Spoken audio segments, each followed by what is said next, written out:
So 351 was the very first class that we then gave the COVID vaccine to as they started first phase right beforehand. Over 100 people quit within 72 hours. You gave them a shot that fatigued them and then expected them to perform in some of the most difficult training as we dropped the hammer on day one of first phase, and then we acted surprised when they all quit.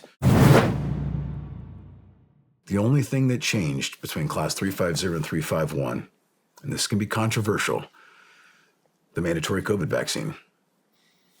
It's the only variable that changed.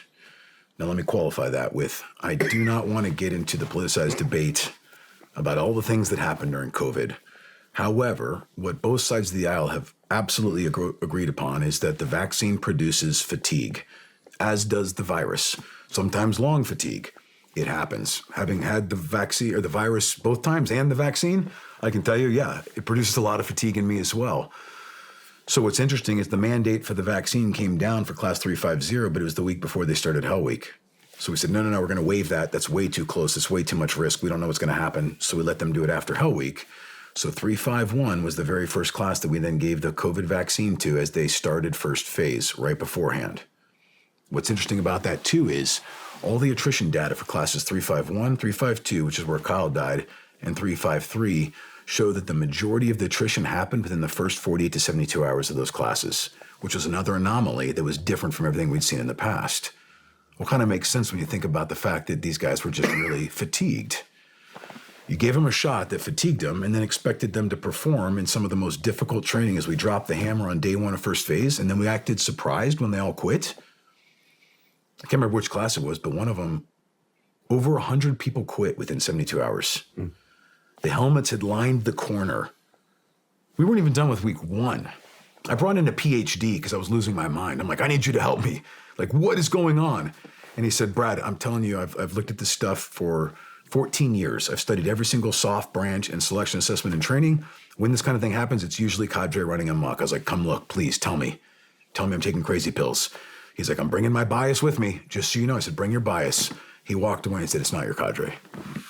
At the time, we hadn't isolated it down to that one variable, but he had a lot of other variables he added to the mix, which were absolutely contributory as well. So it's just a false narrative that we were just ramping up training. The data shows it. It's the only variable that changed. What's interesting, too, is the attrition starts dropping off a few classes later. Well, why? Well, that would make sense as now people are entering the Navy, going to boot camp, getting their shot at boot camp, and having 12 weeks to bleed off the effects of the fatigue before they check into BUDS, then do the 7 weeks of prep, and then start first phase. So it makes sense the attrition would start spiking down right about the time I changed command, by the way. So inconvenient for me, it looks like, oh, Brad left and things started getting fixed. No. They started self-correcting based upon the variables. Nothing was broken. Nothing needs to be fixed. Nothing needed to be fixed. There were small things, like we said, happy to glad. We fixed those. Nothing else. Has the curriculum changed at all since you've left? Well, a couple of things have been changed, yes. I don't know specifically. Like I said, a lot of people don't talk to me anymore. But for the most part, they've tried to hold the line. But this comes back to why I come forward now is I've heard people start to perpetuate the lies inside the force. And that's always a dangerous thing because now people start making decisions and saying things like, we fixed a problem. Well, if you implemented a solution to a problem that actually didn't exist, that can create, back to the discussion on risk, more blind risk that we're not even tracking right now. Where did that get deferred to? What did you solve? Did you make things better or worse? I'm hearing a lot of big talking points about we fixed things. We fixed the toxic culture. There was no toxic culture. I had one of the medical professionals tell me recently, he was one of the last ones standing that was there when I was there. He said, oh yeah, everyone now loves to talk about how they fixed medical. He said there was nothing broken with it. It was fine. It was fantastic, actually. He said, what I would offer, back to our discussion on risk, he said, now the only thing that's changed is we have more policies and procedures in place, which are really cover your ass for accountability, but that's more paperwork and more administrative work for us to do. But we don't have more manpower to do it, and we don't have more time in the day to do it. So we're spending more time now doing those things, which make us look like we're doing things better, but that's actually detracting from our real mission of patient care. So are we really doing things better, or are we incurring even more risk? There's a couple things, to be fair. I got to give credit where credit's due. We're doing better. We're doing this whole system now where they finish Hell Week and they go into one big room and we have all their data up and they're wearing heart rate monitors and all the resources that we've been asking for 10 years and couldn't get are now there. And so they're doing a better job managing awareness on candidate health after Hell Week. That's great. But here's what I'd counter that with. We'd been doing virtually the same thing since 1943 when J. Brooke Hoffman started Hell Week, and we'd never once had a problem with someone post-Hell Week med checks complete going that fast into decompensation and death. So what's the outlying variable? Well, it's the drugs.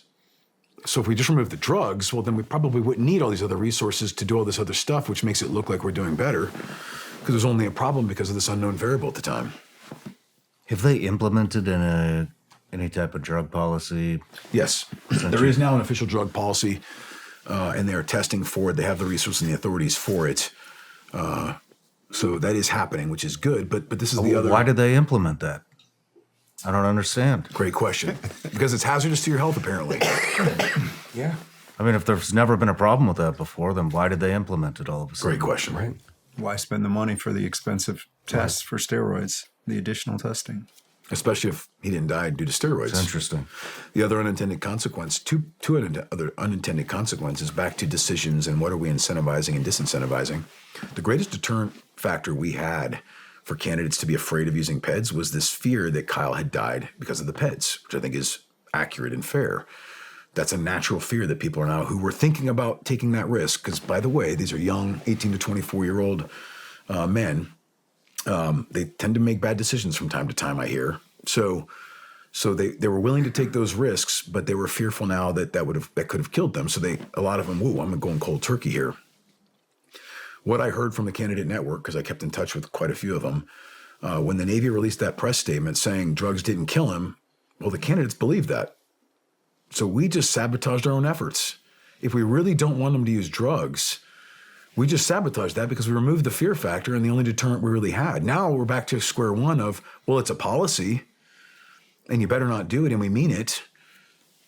Now we'll start testing for it. That'll help. But that's absurd to me that we allowed that to happen. We sabotaged our own efforts. Beyond that, I'd offer that by saying that in any way at all, we've denied the Mullen family closure to their son's death.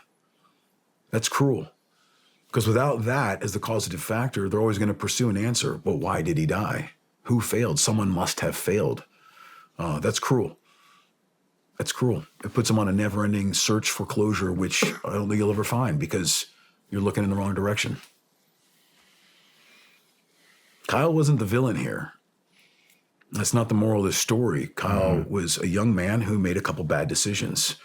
That doesn't make him a bad human being, doesn't make him a man of bad character. It makes him, pretty normal for a 24-year-old man who every once in a while makes bad decisions. Those decisions came with a catastrophic cost, unfortunately. We could be doing so much more in that messaging if we would just be honest about his death.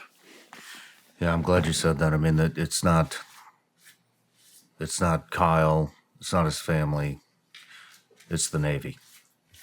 And going back to your why question, I place the blame entirely at the feet of the Secretary of the Navy, 100%. He set the tone here. No matter where you're watching Shawn Ryan Show from, if you get anything out of this, please like, comment, subscribe, and most importantly, share this everywhere you possibly can. And if you're feeling extra generous, please leave us a review on Apple and Spotify podcasts.